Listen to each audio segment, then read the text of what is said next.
Hello दोस्तों, जय मसीह की। आशा है आप भले चंगे हैं। आपका एक बार फिर से इस चैनल अनोखा प्रेम में स्वागत है। और इस चैनल में हम देखते हैं कि परमेश्वर का अनोखा प्रेम किस तरह से हमें पुकार रहा है और हमें आमंत्रित कर रहा है कि हम प्रभु यीशु मसीह की शरण में आ जाएं और सुरक्षित हो जाएं, क्योंकि बहुत खतरनाक समय में हम जी रहे हैं और एक बहुत बड़ा युद्ध आने वाला है। 7 साल का समय आने वाला है क्लेश और महाक्लेश का, और इस 7 साल के क्लेश और महाक्लेश का अंत होगा एक युद्ध से। और आप कभी नहीं चाहेंगे कि आप क्लेश और महाक्लेश के समय में जाएं और इस बड़े युद्ध जिसका नाम है अर्मेगिदोन की लड़ाई या द वॉर ऑफ अर्मेगिदोन, उसमें प्रवेश करें। तो आज हम इसी विषय पर बातचीत करेंगे कि ये अर्मेगिदोन का युद्ध आखिर होगा क्यों। लेकिन इसके पहले कि हम आज के विषय पे आए, मैं हमेशा की तरह आपको याद दिलाना चाहूँगा कि यदि आपने अभी तक इस चैनल को सब्सक्राइब नहीं किया है तो मेरे भाई, मेरी प्रिय बहन, अभी इसी वक्त सब्सक्राइब कर लें और घंटी भी बजा दें, ताकि जब भी कोई नया वीडियो मैं आपके लिए अपलोड करूँ यूट्यूब पे तो उसकी सूचना या नोटिफिकेशन आपको तुरंत मिल जाए और कोई भी वीडियो आपसे मिस ना हो। तो आइए हम आज के विषय पर आ जाते हैं। जी हाँ दोस्तों, मेरा नाम राजेश है और मेरे साथ आप खोल लीजिए प्रकाशित वाक्य की पुस्तक, जो बाइबल की एकदम आखिरी पुस्तक है। प्रकाशित वाक्य की पुस्तक उसका 16वां अध्याय, और यहाँ पर 14 आयत में लिखा है, ये चिन्ह दिखाने वाली दुष्ट आत्माएं हैं जो सारे संसार के राजाओं के पास निकलकर इसलिए जाती हैं कि इन्हें सर्वशक्तिमान परमेश्वर के उस बड़े दिन की लड़ाई के लिए इकट्ठा करें। और उसके बाद 16 आयत, और उन्होंने उनको उस जगह इकट्ठा किया जो इब्रानी में अर्मेगिदोन कहलाता है। तो यहाँ पर हम इन आयतों में देखते हैं कि दुष्टात्माएं जो हैं, क्लेश और महाक्लेश के समय में शैतान का बड़ा प्रभाव इस पृथ्वी पर होगा और दुष्टात्माएं पूरी पृथ्वी पर काम कर रही होंगी। और यही दुष्टात्माएं संसार के सारे देशों में जाएंगी, सारे राजाओं के पास जाएंगी, अर्थात सारे प्रेसिडेंट और प्राइम मिनिस्टर, उनके डिफेंस मिनिस्टर के पास जाएंगी और उनको उकसाएंगी। और संसार की सारी सेनाएं इकट्ठा होंगी। इजराइल के उत्तर में एक जगह कहलाती है अर्मेगिदोन, और वहां पर ये सारी सेनाएं इकट्ठा होंगी। संसार की सारी सेनाएं, इजराइल अकेला होगा और सारी दुनिया एक तरफ होगी। इजराइल की तरफ उसको बचाने के लिए कोई सुपर पावर नहीं होगा, वहां अमेरिका नहीं होगा, इजराइल अकेला होगा और दुनिया की सारी सेनाएं वहां पर इकट्ठा होंगी इजराइल पर आक्रमण करने के लिए, इजराइल को नष्ट करने के लिए। जी हाँ, ये मैं नहीं कह रहा हूं, ये बाइबल में लिखा हुआ है, प्रकाशित वाक्य उसके 16वें अध्याय से आगे। और उसके बाद क्या होगा, हम ये देख रहे हैं कि अर्मेगिदोन का युद्ध क्यों होगा।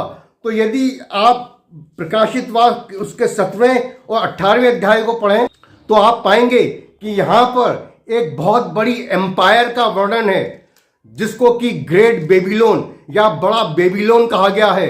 यदि हम 18वें अध्याय में देखें तो हम पाएंगे कि ये बड़ा बेबीलोन जो नगर है वो नष्ट हो गया है।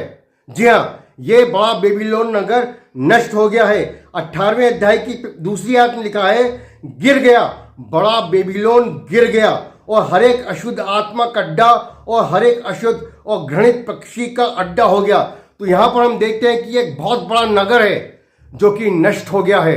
और ये कैसा नगर है, क्योंकि इसमें तीसरी आयत में लिखा है, पृथ्वी के सारे राजा जो हैं और पृथ्वी के सारे जो व्यापारी हैं, एक इतना बड़ा नगर ये है संसार के अंत के दिनों में कि जिसमें पृथ्वी के सारे राजा और सारे व्यापारी, अर्थात सारे प्रेसिडेंट, प्राइम मिनिस्टर और बिग बिग मर्चेंट्स, बिजनेसमैन, वो यहां पर आते हैं और इस नगर के साथ वो लेन देन करते हैं, ट्रांजैक्शन करते हैं, और इसी लेन देन को व्यभिचार कहा गया है।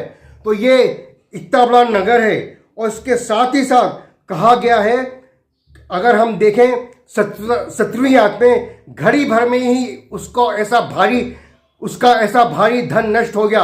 हर एक माझी और यात्री और मल्लाह और जितने समुद्र से कमाते हैं सब दूर खड़े हुए उसके जलने का धुआं देखते हुए पुकार कर कहेंगे, कौन सा नगर इस बड़े नगर के समान है। तो दोस्तों, ये ना केवल एक बहुत बड़ा नगर है दुनिया का जहां पर संसार के सारे राजा, सारे व्यापारी आते हैं, लेकिन बाइबल हमें बताती है कि ये नगर एक पोर्ट सिटी है, यानी कि एक ऐसा शहर है जो समुद्र के तट पर बसा हुआ है, जहां बंदरगाह है, जहां मल्लाह और नाविक और जहाज आते रहते हैं। तो अंत के समय में ऐसा कौन सा शहर है जिस पर सारी पृथ्वी के राजा और बिजनेसमैन आते हैं, जो एक पोर्ट सिटी है, और ये बहुत ही भव्य शहर है। इस 7वें और 18वें अध्याय में हम देखेंगे कि ये बहुत ही रिच, बहुत ही धनी शहर है, और यहाँ कई तरह के व्यापार होते हैं, पृथ्वी भर के राजा यहाँ पर आते हैं, और यही नगर क्षण भर में, घड़ी भर में नष्ट हो गया। यदि हम देखें तो हम पाएंगे कि इसकी 18वें अध्याय की 7वीं आयत में लिखा है, घड़ी भर में ऐसा भारी धन नष्ट हो गया।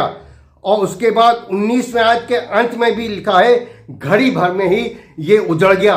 तो ऐसा बड़ा नगर जो सारी जातियों पर, सारे संसार पर, सारे व्यापारियों पर, दुनिया के सारे प्रेसिडेंट और प्राइम मिनिस्टर पर राज्य करता है, और ये एक बंदरगाह वाला शहर है, ये घड़ी भर में नष्ट हो गया। इन एन आवर, घड़ी भर में ही नष्ट हो गया। तो कोई इतना बड़ा शहर जो दुनिया का सबसे धनी शहर है, घड़ी भर में कैसे नष्ट हो सकता है? जी हाँ दोस्तों, यही सोचने का विषय है, क्योंकि जब ये नष्ट हो गया उसके बाद ही संसार की सारी सेनाएं इजराइल के विरोध में खड़ी हो गई। तो मुझे कुछ ऐसा विचार लगता है, ऐसा इशारा मिलता है, हो सकता है आप इस बात से सहमत हो या ना सहमत हो, आप खुद बाइबल की इस आखिरी पुस्तक का अध्ययन करें, लेकिन ऐसा लगता है इस बड़े बेबीलोन के नष्ट होने में जरूर से इजराइल का कोई ना कोई हाथ है।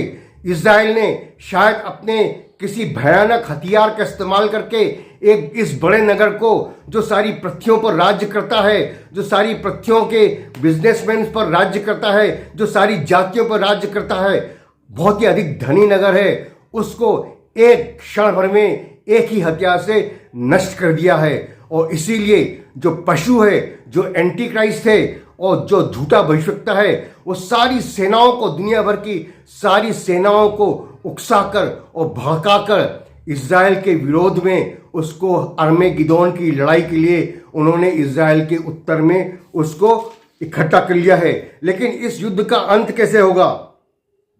यदि हम देखें कि जब संसार की सारी सेनाएं इजराइल के विरोध में इकट्ठी हो गई, तो इन सारी सेनाओं का अंत भी प्रकाशित वाक्य उसके 19वें अध्याय में दिया गया है। यदि आपके पास बाइबल नहीं है तो आप रेवलेशन नाम की इस पुस्तक को, अंग्रेजी में इसको रेवलेशन कहते हैं, आप गूगल भी कर सकते हैं और 19वें अध्याय को आप पढ़ सकते हैं। 19वें अध्याय की 19वें आयत लिखा है, फिर मैंने उस पशु और पृथ्वी के राजाओं और उनकी सेनाओं को उस घोड़े के सवार उसकी सेना से लड़ने के लिए इकट्ठे देखा। ये घोड़े पे सवार कौन है?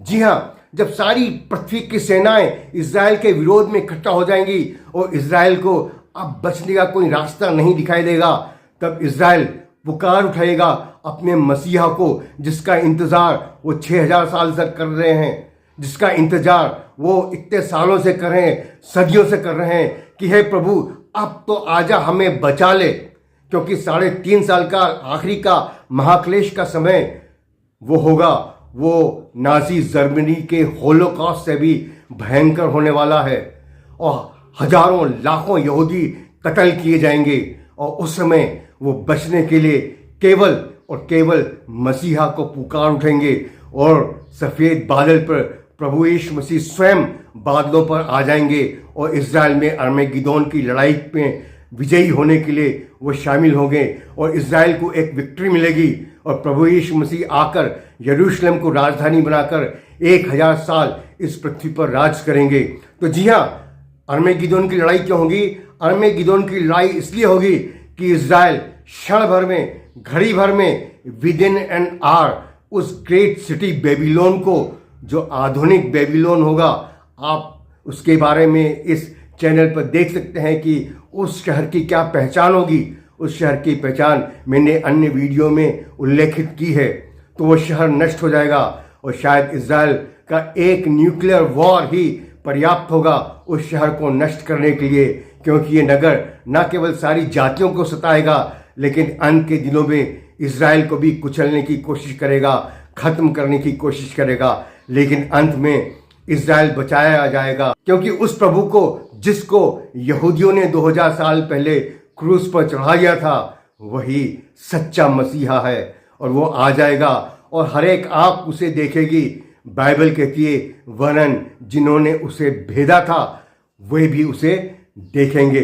जी हाँ दोस्तों, प्रभु यीशु मसीह ही सच्चा मसीहा है, वही ही सच्चा उद्धार करता है और वो जो पुकारते हैं उनको बचा लेता है। और अंत में अरमेगिदोन की लड़ाई में जब चारों तरफ से इज़राइल घिर जाएगा, कोई उपाय नहीं होगा, और जब वो सच्चे दिल से प्रभु यीशु मसीह को पुकारेंगे तो प्रभु यीशु मसीह आकर उन्हें बचा लेगा।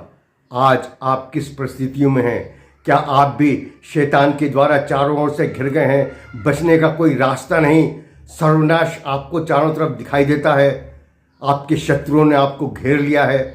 प्रभु यीशु मसीह को पुकारें, सच्चे दिल से पुकारें, उसके सामने घुटने टेक दें और उससे माफ़ी मांग लें, उससे नया जन्म मांग लें, उससे पवित्र आत्मा मांग लें और वो निश्चय ही हाथ बढ़ाकर डूबते हुए को बचा लेता है। वो आपको बचा लेगा, आपको उद्धार देगा, आपको दलदल से निकाल कर एक चट्टान पर खड़ा करेगा। वो आपका प्रभु बनेगा, आपका परमेश्वर बनेगा। परमेश्वर आपको आशीष दे कि आप अभी इसी वक्त प्रभु यीशु मसीह को पुकार कर बच जाएं। परमेश्वर आपको आशीष दे। आमीन।